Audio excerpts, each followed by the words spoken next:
high-tech oils, available from Auto One, Sprint Auto Parts, and all leading independent auto stores. Coming up on today's show, we head to Phillip Island for round 2 of the Shannon's Nationals and the Great Southern 4 Hour as part of the Australian Manufacturers Championship. Then we cross the border to South Australia for continued coverage of the Swan Insurance Australasian Superbike Championship featuring all the support categories. This is Speed Week.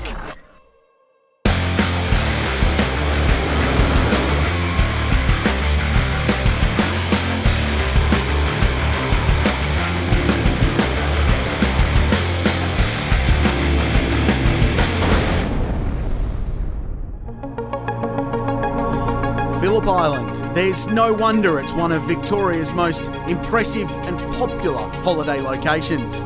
It's got great beaches, even better surfing, quaint little towns and fantastic sunsets. And this place might have something to do with it as well. It's the Phillip Island Grand Prix Circuit. One of the world's great racing venues hosts round 2 of the Shannon's Nationals this weekend, with the highlight being the third running of the Great Southern 4 Hour for the Australian Manufacturers Championship.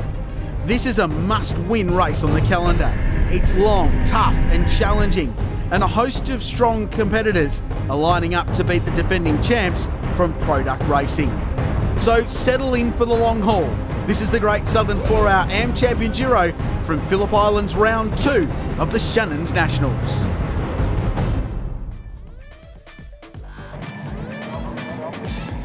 Welcome to the beautiful Phillip Island in Victoria for round 2 of the Australian Manufacturers Championship. This weekend, showing as the Great Southern 4 Hour Endurance Race. To ride on board with Shane Marshall, who won the first round and leads the championship heading into today's race.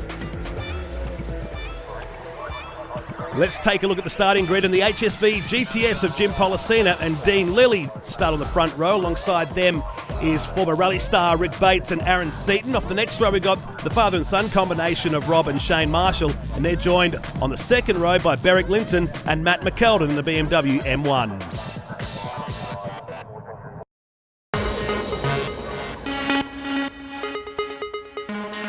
One of the longest standing co-driver partnerships in the AM Champs is the Australian-French combination of Marc Eddy and Francois Joy. Marc and I, we've been racing together since 2002. He's been a mate. We built this car a few years ago. There's a lot of people love this car. It's a very popular car. In Australia, it probably sells per person more than anywhere in the world. The Renault Megane has been the home of Eddy and Joy for the last 3 years. But that might all come to an end soon, with Marc Eddy flirting with an old love. I'm wearing both outfits today. I've got the Renault here and an Audi here because we've been working on a car for about 9 months. It's nearly ready and we'll be going into Category A in this new car. Yeah, I think Marc has always had a bit of a passion for Audi, and I think he wants to go back to Audi, so I think I will still keep racing the Renault, yes. Yeah, well, he can still run this. It's up to him, but yeah, going back to where I've been for quite a few years now with Audi, and I'm pretty excited. I'm building a TTRS, and it's taken a long time to get the car ready, but it's just about there. So after recent developments, the Great Southern 4 Hour here on Phillip Island might be the last race for the Eddy-Joy combination. It's very important for us to finish because we've got a very good car. We've had some very small issue with the car. This weekend we really want to finish, in a top 5, maybe top 5 outright. Mazda with Camilleri is the car to beat.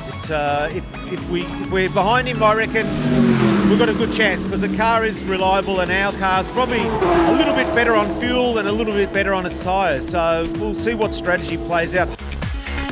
Au revoir Marc, et merci encore et bonne chance.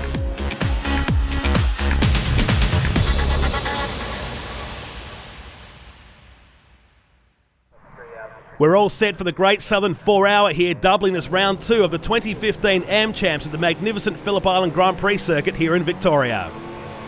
So we're ready for a start. Four-wheel drive, Japanese turbo power, beats HSV off the line.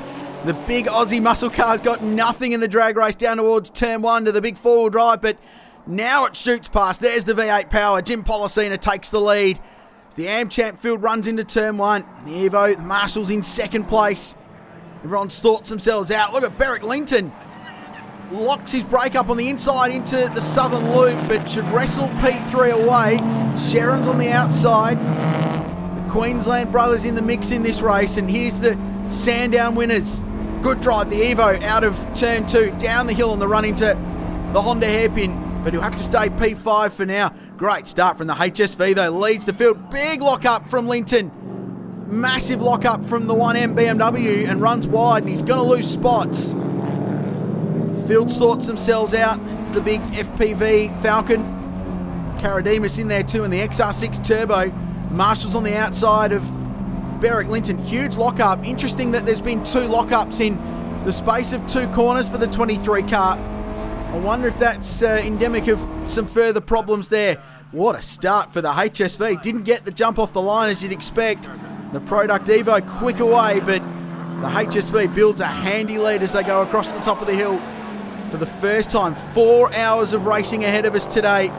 It's a long, tough affair, but it's always closely fought out. The Great Southern 4-hour. Linton dropping back through the field. The Eddie and Joy Network Clothing Renault goes up the inside, so too Carademus. And it looks like the 23 car is going to go to pit lane. They're slowing right down. They're going to go to pit lane, and an early stop for Berwick Linton. Let's take a look back at the start, and we're on board with the round 1 winner, Shane and Rob Marshall, starting from the second row of the grid, and it was a bad start when you compare the other Evo 10 of Seaton and Bates that get away nicely right of screen. The Melbourne Performance Centre entry was then passed into turn 1 by Berwick Linton and Matt McKeldin in the BMW, then in turn 2 was passed to the outside by the number 18 Sharon Rentals BMW. On board now with the Falcon XR of George Karametis, who made a great start from the 6th row, and watch how quickly he swallows up the cars ahead, including the number 19 Sharon Rentals BMW into turn 1.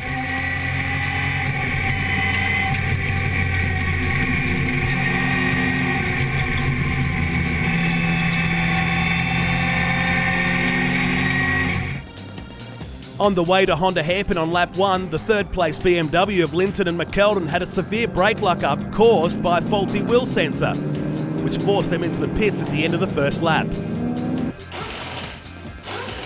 The car would be in the pits for a period of time, dropping them down the order and leaving them with a lot of work to do. The battle up front was on and would last for the next 6 laps between Policina in the HSV and the Evo 10 of Rick Bates, and 3rd generation racer Aaron Seaton, who teams up with him this weekend. That's a great fight. On for the race lead in the Great Southern 4-hour, and this is the best part about the Australian Manufacturers Championship. The HSV so good in a straight line, but there's nothing like that grip of the 4-wheel drive, the turbo power of the Mitsubishi Lancer through the corners. So this fight ebbs and flows. At the moment though, the HSV, running on lap record pace, is holding on out in front. And while the battle up front was white hot, further back there was a great 3-car battle developing for 9th position, with the Karametis and Russell Falcon holding back the number 19 Sharon Rentals BMW of Sharon and Ayres, and the Loveton Cole FG Falcon of Benton and Morale.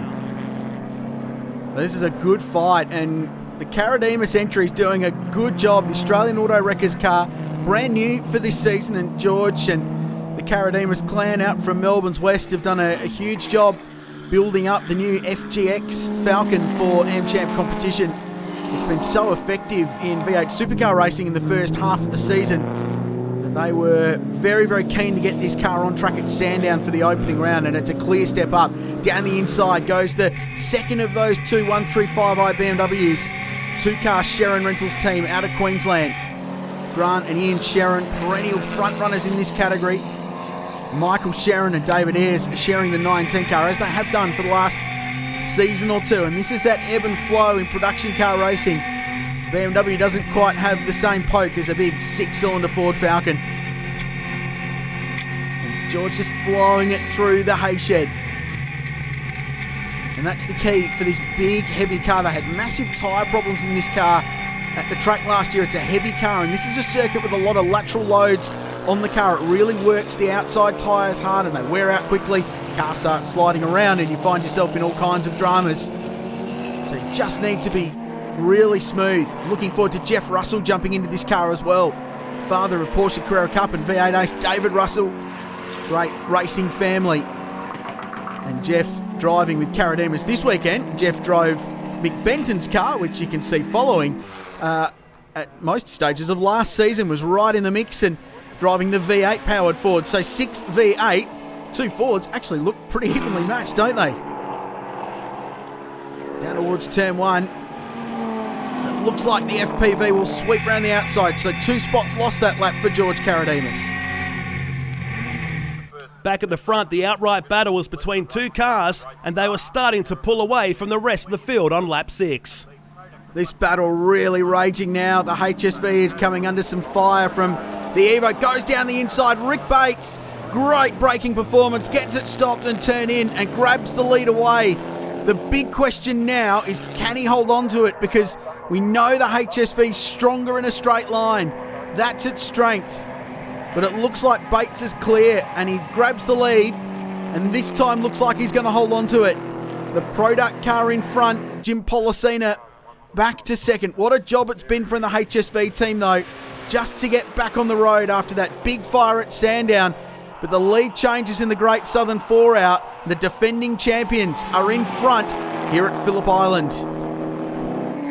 With the Linton McCaldon BMW having brake issues on lap 1, the Alfira Financial Services team were fighting a losing battle to replicate their successful round 1 effort from Sandown. It really is a long way back when you drop so many laps early in a motor race. You just got to drive as hard and as fast as you can and see what happens. Maybe hope that some reliability for other cars goes in your favour and you can pick up some positions. At this point though, it's all about getting to the flag and getting some points for the 23 car. So important just to keep that championship score ticking over. With the top of the field battle sorted for now, let's take a look at this awesome mixed class battle for 7th place, with the Class C Renault Megane of Mark Eddy chasing the Class B GWS Personnel BMW of Foot and Gorchie. This is the great thing about AmChamp racing with the classes. Little C-Class Renault Megane, very fast racing car and well driven by double Australian GT champion in Mark Eddy.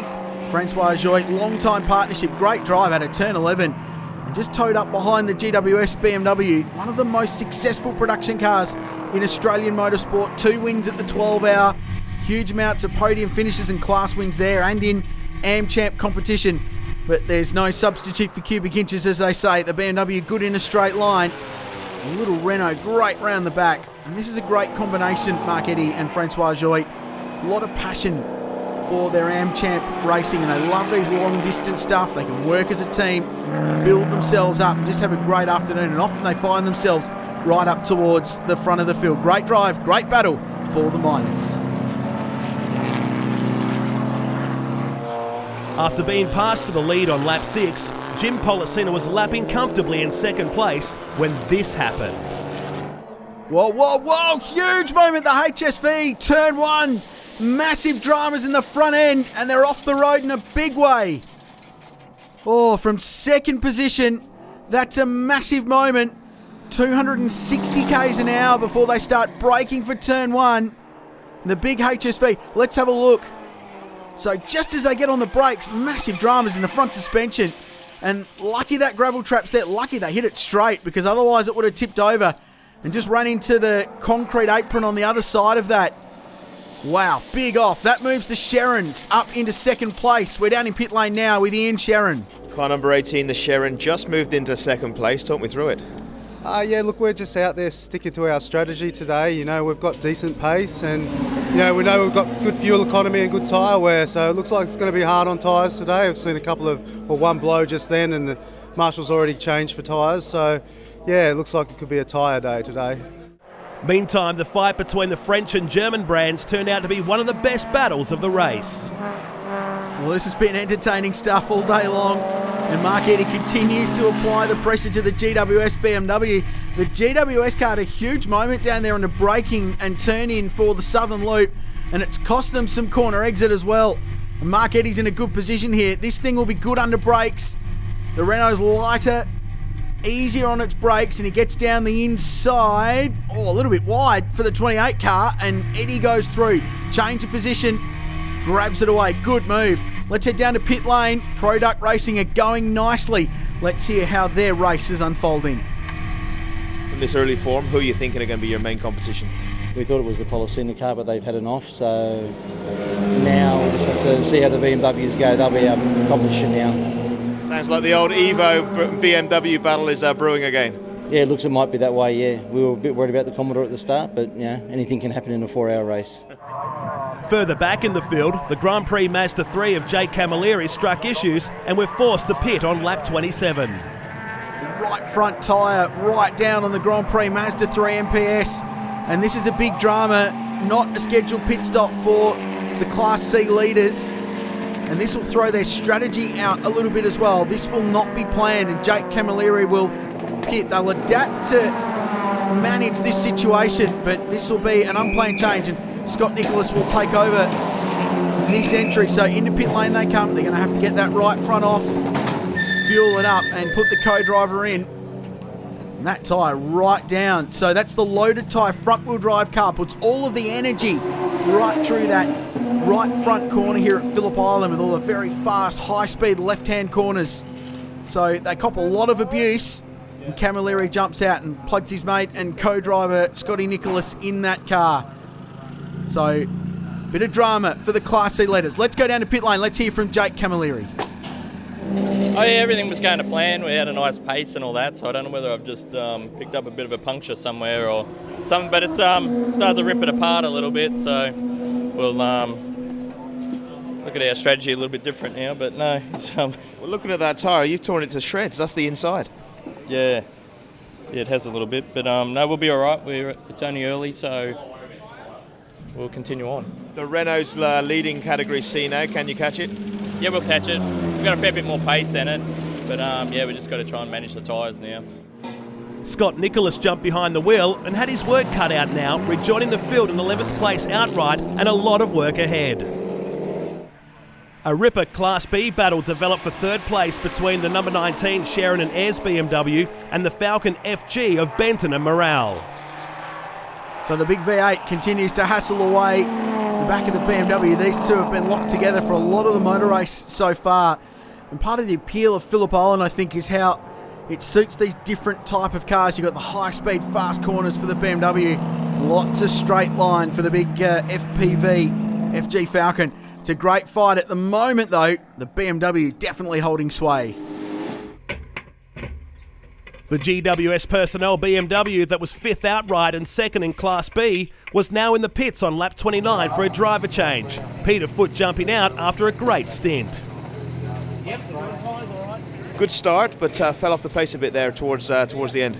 Yeah, the right rear started going up a little bit. I don't know if we got the pressures wrong or not, but I don't know. They were still consistent lap times. I just started, losing traction a bit at the end, and I had to let the little Renault through. And yeah, that's about all. So we came in, we changed the right-hand tyres. I'll have a look at them, see if there's something wrong, but it should be sweet to go again now. The BMW returned to the track with Gauci behind the wheel, 10th outright and 4th in Class B. Up front, the moment of the race occurred when the leading Mitsubishi Evo 10 of Bates and Seaton suffered a right front tyre problem at MG, which would see them end up in the pits. So this is a big drama, but it works okay with their schedule. I don't think it'll put them out too much. And they'll execute a driver change, and this well-drilled product team will go to work. Driver change and fuel can go in now, and then they'll do the tyres and replace that right front. So another right front goes. It is the loaded corner, as we said earlier, with the Camilleri car. It's definitely down. The new rubber Hankook tyres going on this car, and Aaron Seaton, the youngster, will step in and go to work and do what he does so very well. Great stint from Rick Bates, though. The Rally Ace turned tarmac race has done a good job. He's down in pit lane telling us how his opening stint went today. You started from pole, solid drive out there. Yeah, no, the Commodore led for the first couple of laps, and then we're able to pass him pretty easy once he's, after 4 or 5 laps, when his tyres started getting hot. I just pressed on and drove it as quick as I could, trying to look after the tyres, but we just did do a right-hand front as we came into the pits, which was sort of close to our pit window anyway, so yeah, so everything's good. I think tyres are going to be the key for today. How can you preserve the tyres? Yeah, you've just got to try and drive the car fast, but not be, sliding them across the road. So just a bit of a trick, but hopefully we can manage it. The high speed and flowing nature of the Phillip Island circuit was starting to take its toll, with Class C leader Mark Eddy also succumbing to a right front tyre issue. Gee, this place is tough, and some of the key contenders are struggling with the Phillip Island Grand Prix circuit today. Another right front down. It's so fast, so demanding, this racetrack, that it can catch out even the most prepared and well set up race cars and race teams.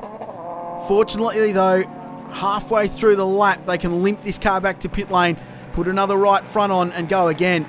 But Phillip Island biting hard today. This is a tough motor race to win. It's all against them. After its big off in turn 1, the pole performance HSV GTS made its way back to the pits for a driver change. Jim Policina climbed out and former V8 Utes racer Dean Lilly took over. We caught up with Jim Policina on his thoughts of the turn 1 incident. Off the line, we got a reasonable start, managed to outpower the Mitsubishi down to turn 1, so led the first portion of the race, and then Batesy wanted to take over. That was fine. I was happy to follow him for a little while, and then unfortunately going into turn 1, hit the brakes, and not sure whether it was an ABS failure or whether both the tyres, it was a load rating issue, but either way both front tyres went, so tick over 275 k's an hour with no steering and no brakes is not for the faint-hearted. But we brought the car back here, we've put new tyres on it, let's go out and do some more development work. Must have felt good outpowering the Evo. Look, every car's got its strengths and weaknesses. I mean, the Mitsubishi's a good package. It uses its tyres well. It's good, reasonable on fuel. But the horsepower's fantastic, so it's always good to outrun them. Pit lane was getting busy now with the outright leaders Grant and Ian Sharon in the BMW pitting. They would return to the track behind the Bates and Seaton Evo 10, giving the Class A car a real run for its money.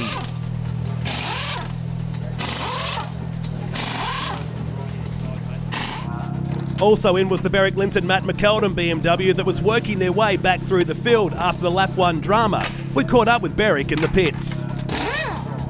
With Berwick Linton from the BMW, and Berwick down the leaderboard a bit. I'm not used to seeing you down there. No, we had a ABS failure on the first lap, going into turn 3 or 4, and so we had to just come in and get it rectified. It took a few laps, unfortunately. But it seems to be going all right now. We'll just plug away. It's 4 hours. Good luck. Thank you. Matt McKeldin took over and rejoined the race in 13th place outright. The Donut King BMW M1 of Alford and O'Connor were now second outright, but it would prove to be premature when the number 54 slowed and headed for the pits. Tony Alford did a great job looking after the fuel economy, stretching the first stint out to 47 laps, perhaps a little too far. I did hear you talking to your mechanic about one issue you were having. What was that? Well, we don't have an issue. It was we just got down to 8 on the fuel counter, and we decided to do one more lap, but that was a lap in error, so we got fuel surge. We had to restart the car and then bring it in, but not a lot of time lost, and Mark's out there now, and he'll just do another hour and a half, and hopefully we can then bring it home. The Sharon BMW and the Evo leading the race at the moment. Can you beat them? Well, not if they continue at the pace they're doing. That's not our strategy. So it's really 4-hour race, survival of the fittest, and we'll see where we are in the end. With teammate Mark O'Connor heading out of the pits, let's learn more about Tony Alford and his busy weekend here at Phillip Island.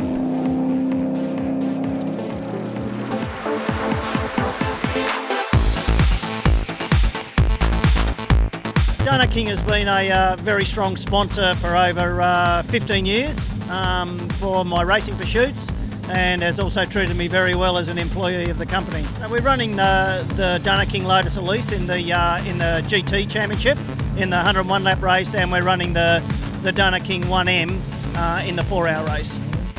After a third place outright with his trusted co-driver Peter Lemus in the Sandown 3-hour Classic, Tony Alford had to switch co-drivers for this weekend's second round of the AM Champs at Phillip Island. So Mark and I have had a relationship through Lotus for 5 or 6 years now. Wonderful driver, fantastic person. We get on very well, and my traditional partner in both GT and AM Champ is Peter Lemus. Peter's currently overseas, so Mark O'Connor does the GT races with me. Tony has got a busy program this weekend, doubling up, which will also see him in the Australian GT Championship for the Phillip Island 101. So what keeps him returning to the AmChamp races? When you've got very limited time, what you want to do is you want to maximise the time on the track for the 2 days over the weekend, and AmChamp offers that over any other category in Australia. We got through Sandown very well. We had a good, very strong car. We cruised around, conserved fuel, and we came home very strongly. So that's sort of the tactic for the year.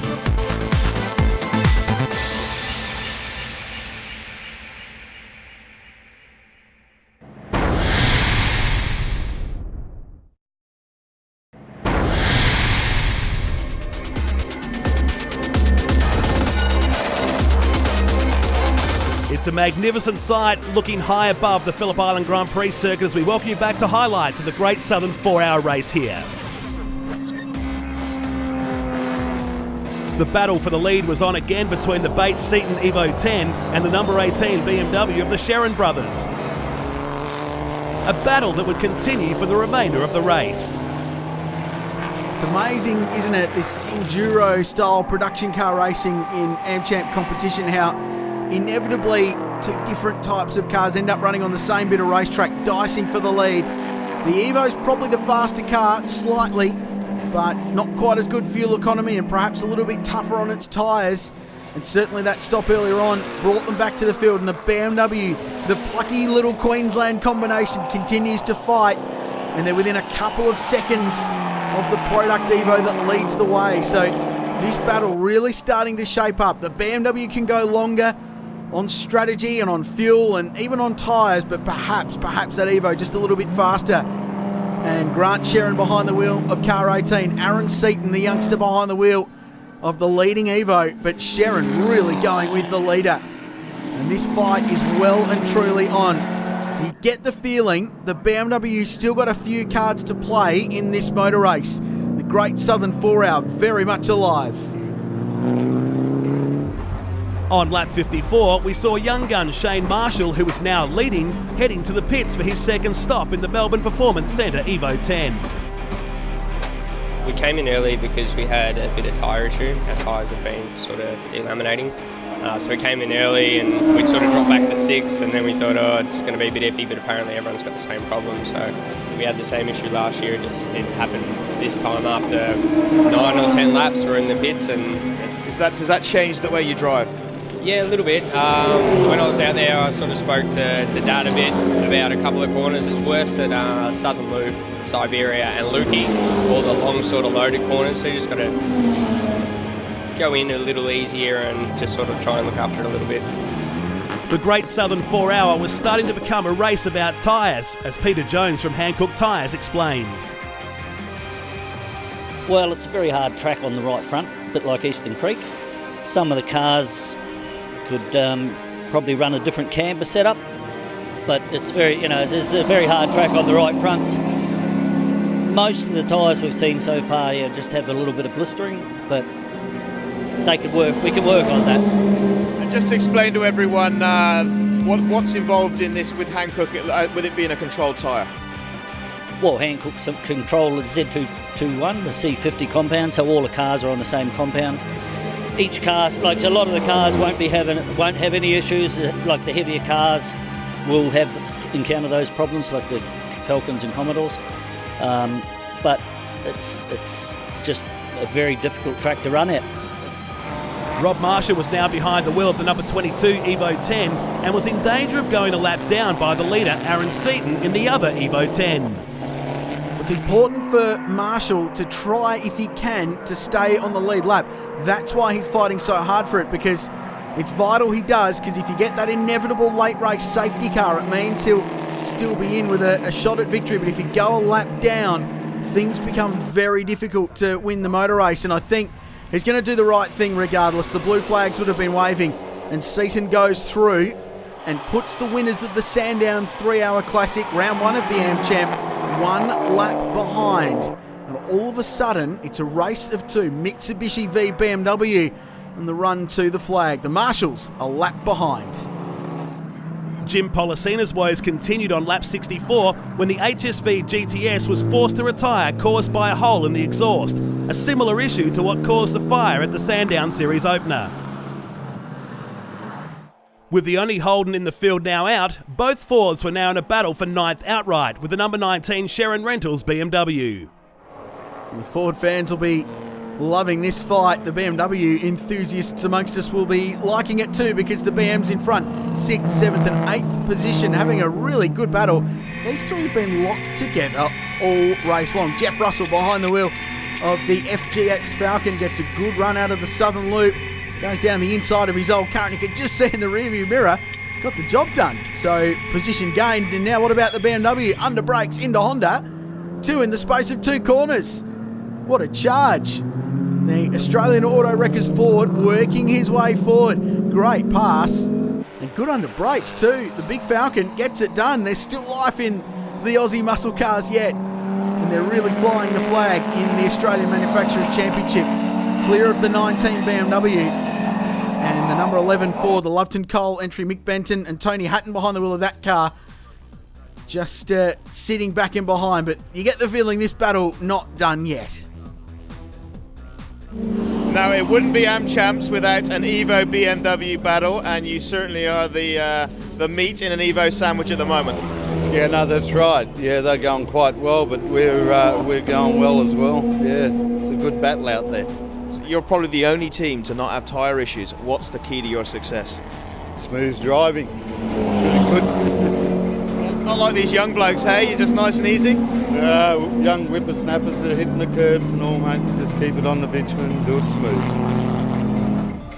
George Karamitis was getting pumped to get back behind the wheel of the number 34 Falcon XR6 when it pitted from 7th outright. Teammate Jeff Russell did a great stint and was exceptional on his tyres. No tyre issues for you. It seems these older, more experienced drivers know how to wear their tyres. Mate, I think if you lean on them too hard, they're always going to let it go. I'll probably, if anyone's noticing, the lines we're using in the corners are probably a little bit different to what a motorbike might use, but it's certainly a tyre-saving exercise. Talking of leaning on them, your co-driver George, he's probably one guy who's going to be pushing them to the limit. Yeah, Georgie doesn't mind having a crack at it, so I reckon he'll be out there he wants a good result this weekend. And that Category C, it's shaping up as a real battle. Yeah, absolutely. There's some really hot cars in that, and I think we're there at the end will be half a chance, you know. Good luck. Thank you very much. The Australian Auto Wreckers Falcon would rejoin the Great Southern 4-Hour in 11th place outright and 3rd in Class C. The leader, Aaron Seaton, was next into the pits on lap 72 to hand over the keys to Rick Bates. And with Aaron from the lead car, the Product Evo, and everything going to plan? Yeah, everything's going to plan at the moment. We unfortunately had a blown tyre when Rick came in, but it's going all right at the moment. Obviously, we came in the lead, so that's good for us. A lot of tyre talk going on there between you and the team. What problems is your car facing? Just on the outside edge of the tyre, there's a few chunks out of it, so this place is very hard on the right front tyre. But at the moment, it's all right, and hopefully we can come away with the win. The product-sponsored Evo 10 would rejoin the race in the 3rd position.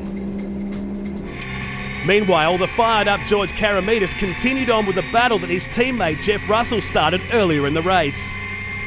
This fight's been going on since lap 1 of this race, and George continues to battle his way through. So P10 at the moment, looking for 9th after that stop, but he's got the eyes on, gets it down the inside, and grabs that position away. Isn't it amazing how these two Falcons just continue to find themselves locked together on the same bit of bitumen during the Great Southern 4-Hour? One of them's a 6, one of them is an 8, but they're very, very evenly matched. But this FGX continues to impress. It's a pretty good car, and you'd think by the end of the year it's going to be even quicker once they've got some development under it.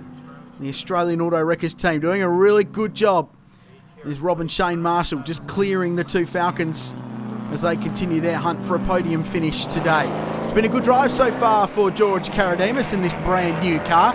We thought before the race we'd go and catch up with this Victorian-based team, find out a little bit more about what makes them tick.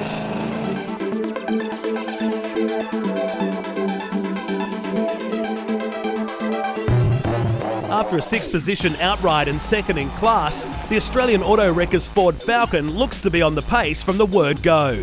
But would George Karamitis fancy a ride in Policina's HSV as well? I'm a Ford man, but I'm not biased. Yeah, I like Ford, Mercedes, Holden, whatever's out there basically. I'm not die-hard Ford blood through and through, no. This is it, this is the last hurrah. There won't be another Ford Falcon again, so we're running the last one. We thought we'd give it a go out with the best we can and give it all it's got, basically. It's got about 310 kilowatts, roughly. It's relatively standard, just with some brake upgrades and shocker upgrades in it. But the car itself is actually fast in a straight line. Like yesterday in practice, I could sit on the back of some of the Evos down the front straight, so it's pretty exciting. Class C in the AM Champs has always been about close battles and very equal machinery. What are Karademus's expectations for round 2 at Phillip Island? Yeah, we're definitely out there for a challenge, so the little Mazdas in our class are definitely fast, so our aim is to try and keep up with them or beat them.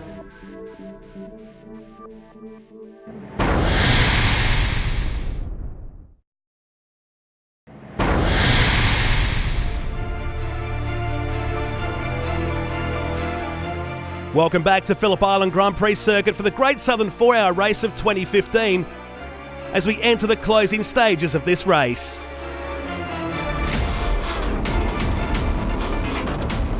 The number 18 Sharon Rentals BMW was leading but was yet to make its second stop.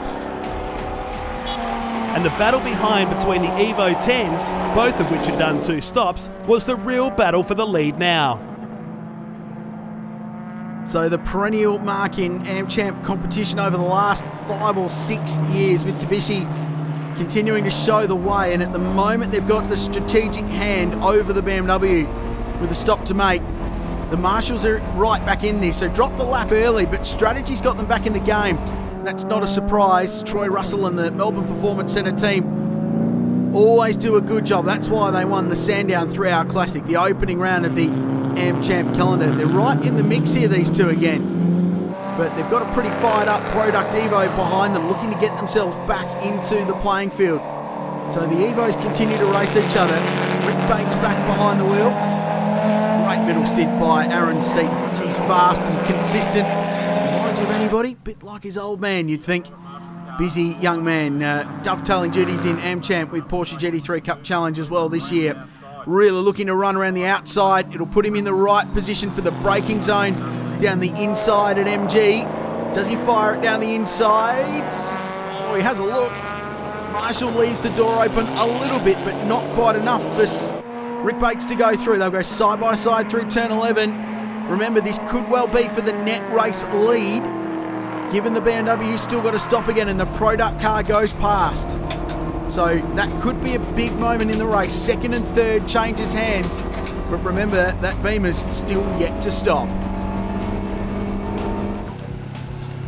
On lap 87, the Sherrons headed for the pits for their second stop, handing the lead back to the Evo 10s.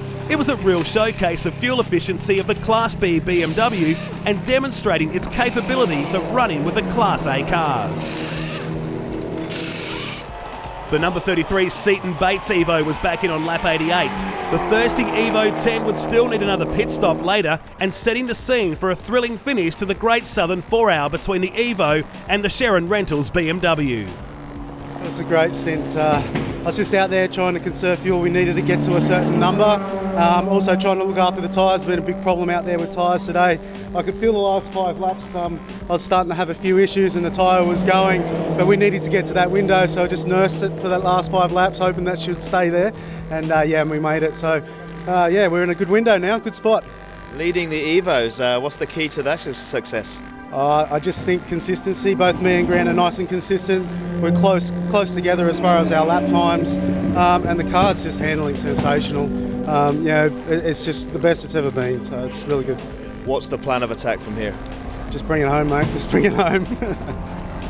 After making its second stop, the number 18 Sharon Rentals BMW dropped back to third place outright, just behind the Marshals in the Mitsubishi Evo 10, who we ride on board with.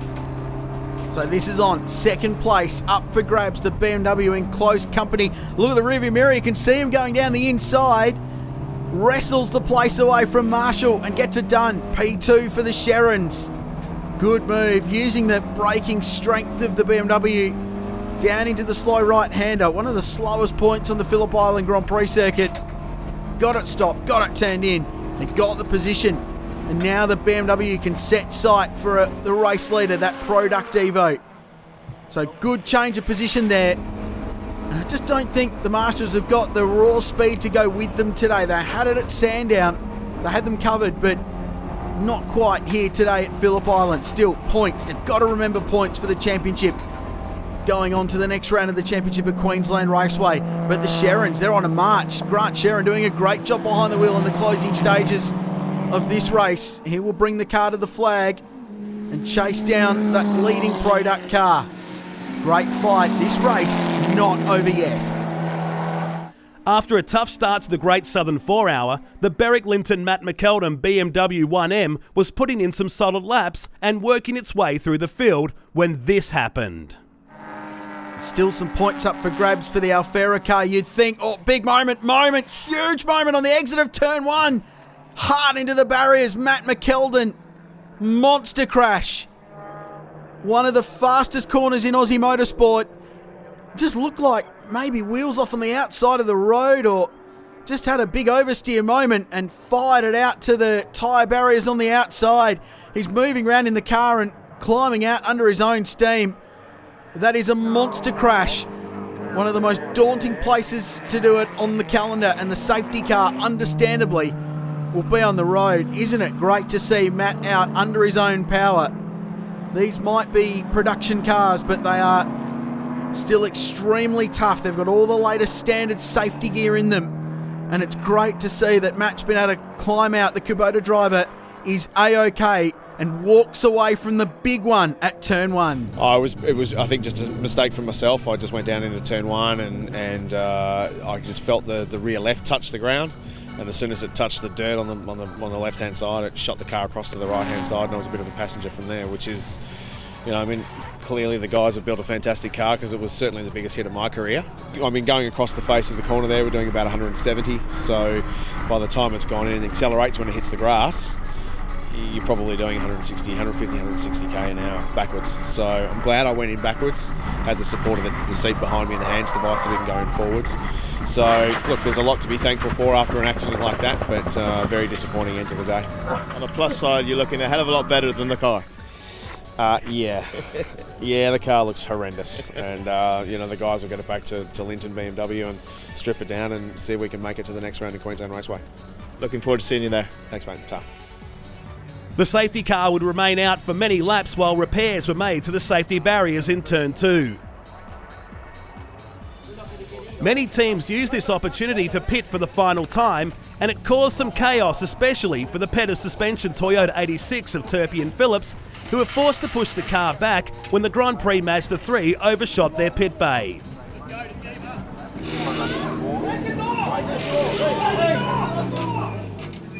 The chaos wouldn't end there, with the leading product Evo coming in, missing the door of the Toyota by inches. After a big clean-up in turn 2, it was time for the green flag to come out for the final 12 minutes of the Great Southern 4 Hour, setting it up for a sprint race to the flag between the Product Evo 10 and the Sherran Rentals BMW. So back to green flag this lap. Leader, first car in the queue, leads the motor race. Then go back 5 cars. And you find that bright orange BMW 135i with Grant Sherran behind the wheel. That is the car second outright on the lead lap. Needs to get past 4 cars to take the fight up to the leading product car with young Aaron Seaton behind the wheel. So we're back to racing. Dusk slowly encroaching over the Phillip Island Grand Prix circuit. Good restart. Look at Sherran going down the inside. He's got to get past the lap cars as quickly as he can so he can get some clear racetrack and get himself in the mix. There's still class battles to be sorted as well. This field will work themselves out. So the last thing a lot of these teams wanted was a dash to the flag. So it's all just setting itself up for a nice safe run, then a lengthy safety car. And now we're back underway. There's the Pettis Racing Toyota 86 there in the mix. Interesting new alliance, new partnership with an Indonesian AFL team, the Borneo Bears, believe it or not. Shows the global reach of AmChamp Racing. They're leading the way in Class D, and that Pettis team doing a great job. The Grand Prix Mazda 3 MPS is in there too. There's Tony Alford in the Donut King Racing 1M. And there's the car in second place. That's the gap first to second. You can see the Evo disappearing up towards the hay shed. Watching the back of the shot. There's P2. The orange BMW, headlights ablaze, looking to work his way past the Donut King car and try and latch himself onto the rear bar of the Product Evo. Once again, this race goes down to the wire. Last year, the winning margin after 4 hours and almost 500 Ks of racing was just 2 seconds. It was so close. And it looks like this year's not going to be any different.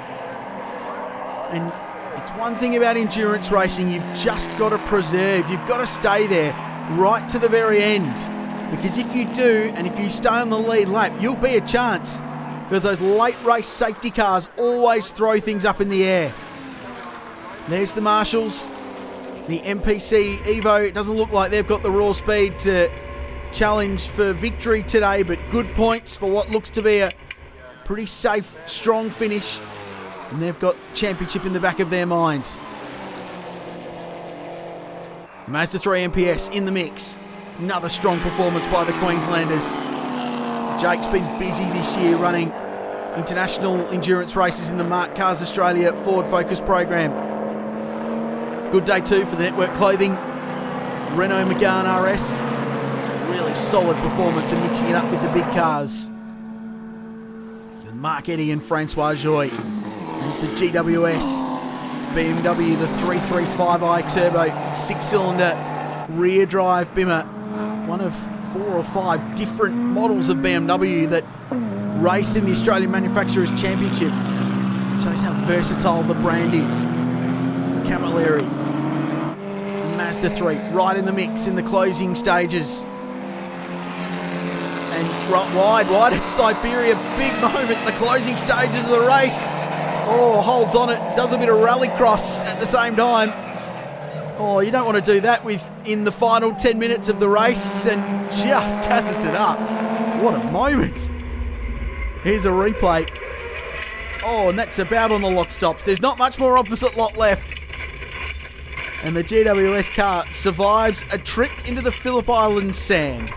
A visit to the beach at Phillip Island. It is a popular tourist attraction for just that. Not quite at the Grand Prix circuit though. What a drive though. Aaron Seaton behind the wheel, anchored by Rick Bates at the start. Defending champions in this race. In fact, winner of the last 2 Great Southern 4-hour races. Gee, they've been tough affairs every year. But Aaron Seaton is doing a superb job. I think there might be a nervous father watching on in pit lane too. And we can go down there now. Let's hear from Glenn Seaton. He's watching from the Product pit. Glenn, just one quick question now, mate. 3 minutes to go. Can the young fella bring it home? Oh, I think he should be able to. With 3 minutes 30 to go, 2 laps. He's doing a good job. He's holding pace with the Sherrans behind him, so he'll do a good job. Good luck. Thank you. Holds the pressure well, Aaron Seaton. 1 to go. Grant Sherran has thrown everything he possibly can at this. Great stints in the middle by Ian. The brothers continue to impress. They're always podium contenders. And while they continually win Class B, they'd really love to get one outright at some point. And you get the feeling they might just do that as the sun sets here at Phillip Island. It's been a beautiful day, quite cool. But this race has captivated the whole way through. There's the Sherran BMW. That was the margin first to second. But Aaron Seaton's done the business. And he's maintained his lead and just withheld this pressure. And it shows how closely matched the BMW and the Mitsubishi really are. Little GWS BMW in the mix too. Running one of the class cars. So this is a big drive. Aaron Seaton watching on. There's Glenn. There's Rick Bates. Bob Pearson will be there too. He puts a huge amount into this team, the Product outfit. Great supporters of AmChamp Racing over the years.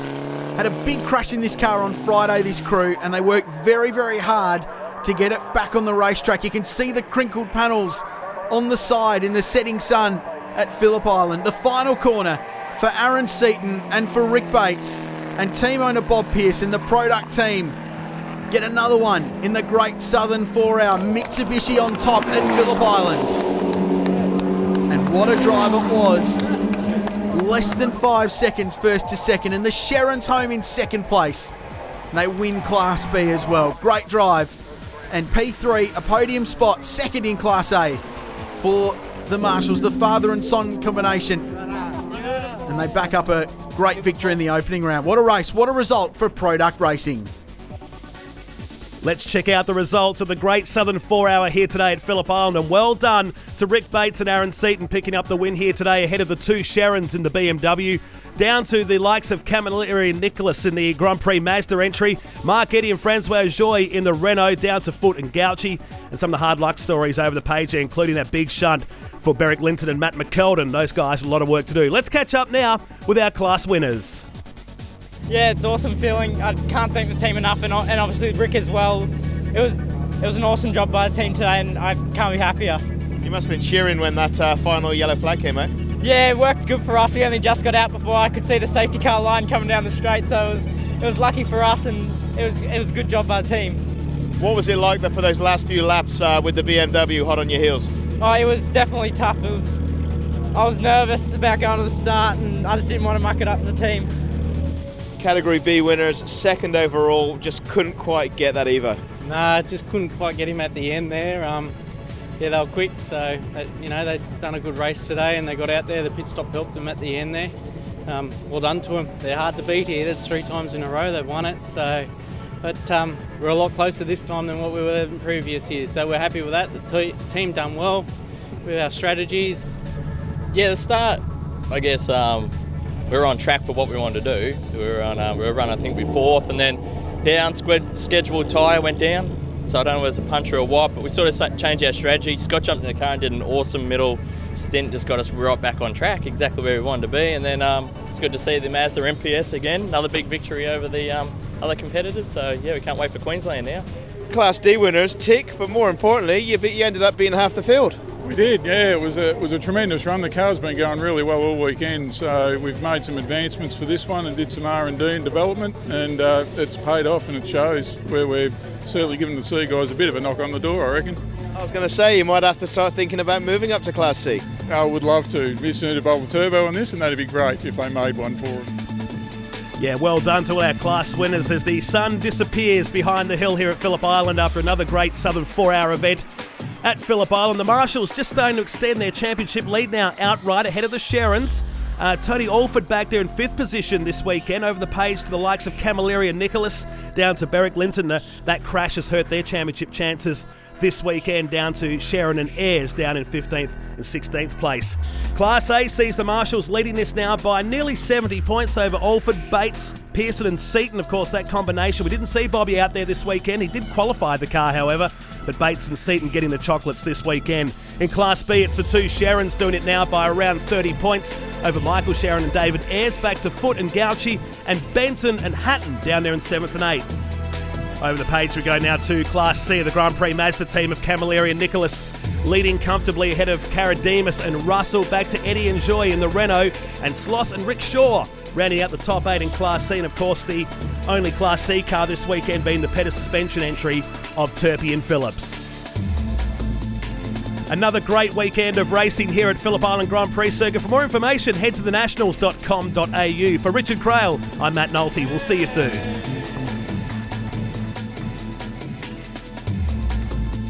There's more action from round 2 of the Shannons Nationals over the coming weeks, but coming up after the break, we return to Mallala Motorsport Park in South Australia for continued coverage of the Swan Insurers Australasian Superbike Championship.